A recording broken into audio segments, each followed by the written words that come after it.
अस्सलाम वालेकुम नाज़रीन, अल्लाह ताला से ये उम्मीद करता हूँ कि अल्लाह ताला ने आपको जहां पर भी रखा होगा अपने हिफ्ज़ व अमान में रखा होगा। Ikramullah Niazi, assistant superintendent camp jail. नाज़रीन, मैं आज आपको इस किरदार की कहानी सुनाने लगा हूँ। पहले भी मैंने इस शख्स की काफ़ी बातें आपसे शेयर की हैं, लेकिन आज चूँकि मैं आपको ये प्रोग्राम इकरामुल्लाह न्याजी पे है तो इसी के ऊपर मैं रहूँगा। नाज़रीन, बड़े बड़े ताकतवर असिस्टेंट सुपरिटेंडेंट जो है ना, ये 88, 89 और 90, 91, 92 और 93 तक जितने भी अफसरान भर्ती हुए हैं ना, ये बड़े दबंग थे, हैवी कारीगर थे, बड़ा असर और रसूख रखने वाले ये लोग थे और बड़े तजर्बाकार थे। मैं जिस बंदे की आपको बात बताने लगा हूं ना, ये मियां वाली से है और इस बंदे ने कैंप जेल में चार्ज लिया है। चार्ज लेने के बाद जो है ना, इस बंदे ने जेल के अंदर जो है ना बड़ी अपनी अजारादारी कायम कर ली और ये लाहौरियों से जो है ना खास करके चिढ़ खाता था। इसने मलक निसार साहब, जिन्होंने तीन दफा जो है ना उम्र कैद जो है उनको बार बार जो है वो पकड़े जाते थे, सजा हो जाती, 3 दफा वो बंदा सुनने में आया कि सजा 25 साल सजा काटी है उसने। उस बंदे को, मलक निसार को, एक दफा वो सुनने में आया कि वो बाहर से कोई उनके मुकदमेवार वो विस्की वगैरह पी के तारीख से वापस आए हैं। तो इकरामुल्लाह न्याजी भी रेगुलर ड्रिंकर था और सारी दुनिया ये बताती है कि ड्यूटी ही शराब पी के करता था।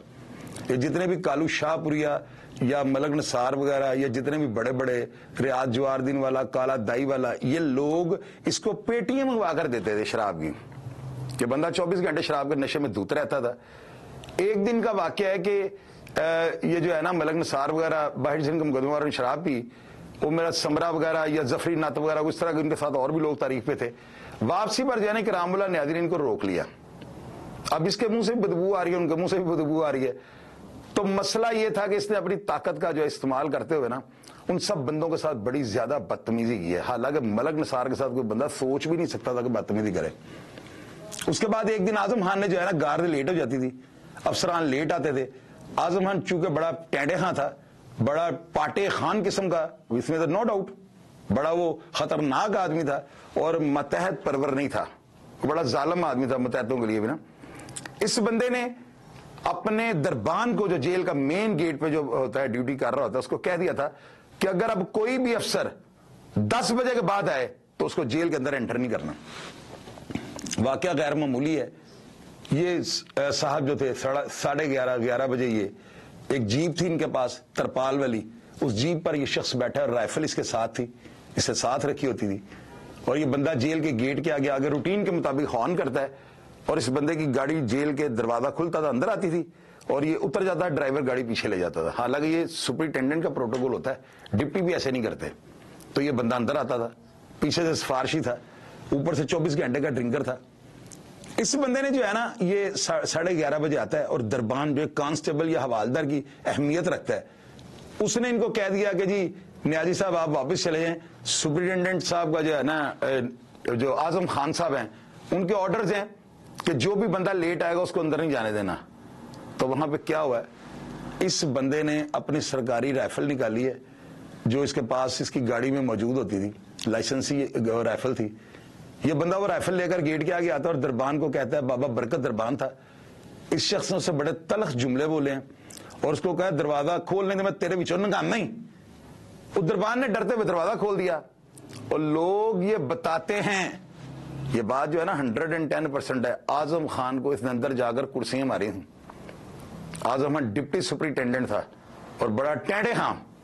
तो ये मियां वाली से आया हुआ एक आम सा आदमी था जिसने 1.5 साल में अपनी इतना असर रसूख बना लिया था कि डिप्टी सुपरिटेंडेंट को इसने कुर्सियां मार दी।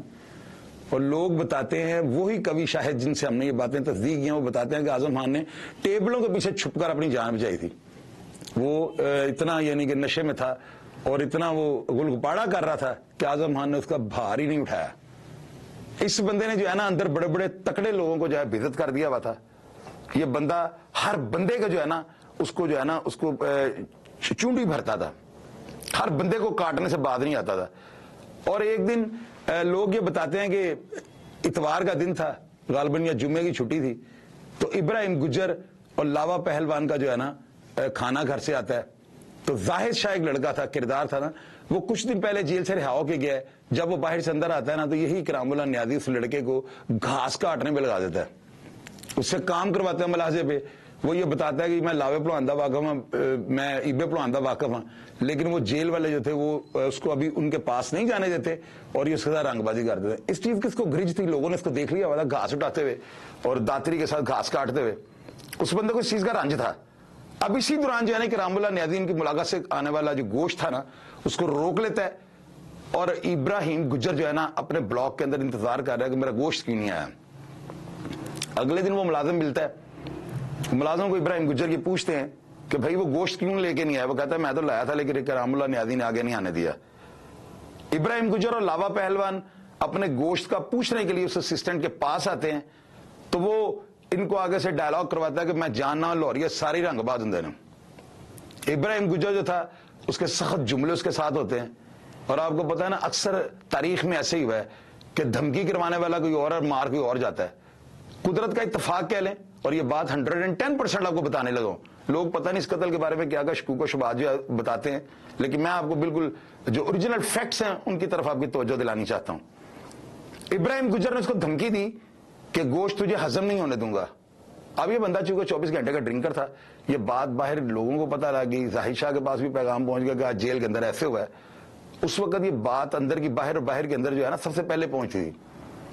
اسی چیز کو جو ہے مد نظر رکھتے ہوئے اس نے صبح اس کا گھات لگا لیا, اور جس وقت یہ ڈیوٹی پر جیل کے لیے آ رہا تھا تو اس کو شادمان پرنٹل مارکیٹ آئی جی کے دفتر کے سامنے اس کو گولی مار کر ہلاک کر دیا. گولی ایک لگی تھی, لگی بھی ٹانگ پہ تھی. اس بندے کی بلیڈنگ اتنی زیادہ ہو گئی کہ یہ بندہ وفات پا گیا, یہ جان بر نہیں ہو سکا. اس کی وجہ کیا تھی؟ اس کی جو میڈیکل رپورٹ تھی نا اس میں یہ لکھا ہوا تھا کہ یہ اوور ڈوز اس نے لی تھی, یا رات کا بہت زیادہ ڈرنک تھا, مے بی اسے صبح نہ لی ہو, لیکن وہ آپ کو پتا کہ شراب کے 24 گھنٹے بلکہ 48 گھنٹے تک جو ہے نا اس کے جرمز جو ہیں وہ اندر سے نکل آتے ہیں. تو وہ اکرام اللہ نیازی جو ہے نا اس کو لوگوں نے اس لیے نہیں اٹھایا کہ یہ وردی میں تھا. آپ کو پتا ہے لوگ ڈر جاتے ہیں کہ ہمیں گواہی پہ جانا پڑے گا, پتہ نہیں کون ہے کون نہیں. حالانکہ جیل کے جو ملازمین ہیں ان کی بیلٹ ریڈ کلر کی ہوتی ہے اور ان کے بوٹ بھی ریڈ ہوتے ہیں, لیکن وردی وہی پولیس والی تھی, جس وجہ سے اس کو کسی شخص نے ہاسپٹل لے جانا مناسب نہیں سمجھا, اور ایکسٹرا بلیڈنگ ہونے کی وجہ سے کرام اللہ نیازی جو ہے جہاں بحق ہو گیا. اس بندے نے لاہور شہر میں ان مچا دی تھی. لوگ اس وقت کے جو اس کے ساتھ رہے ہوئے تھے وہ بتاتے تھے کہ یہ بندہ کسی افسر کو افسر نہیں مانتا تھا, اور یہ بندہ بڑا زبردست آدمی تھا. بے شک یہ شراب پیتا تھا, جو اس کے دماغ میں آ گئی نا بات اس نے وہی کر دینی ہے. کالو شاہ پوریا وغیرہ اور اس طرح کے بڑے بڑے لوگ جو تھے وہ اس کی تریں تھیں, ان لوگوں سے یہ پیٹیاں شراب کی جو ہے منگواتا تھا, اور وہ لوگ اسے منگوا کر دیتے تھے کیونکہ اس کے علاوہ ان کے پاس چارہ کوئی نہیں تھا.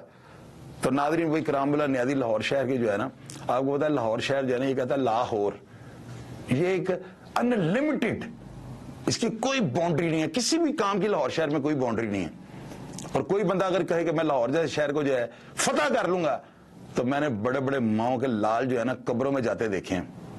میرا پروگرام دیکھ کے اگر آپ اپنی کوئی بات میرے سے شیئر کرنی چاہیں, یا آپ کوئی مشورہ کرنا چاہیں, یا اس پروگرام کے متعلق آپ کسی بھی بات سے مجھے آگاہ کرنا چاہیں, کمنٹ باکس میں ضرور آئیے گا. اپنا ڈھیر سارا خیال رکھیے گا جی. پاکستان زندہ باد.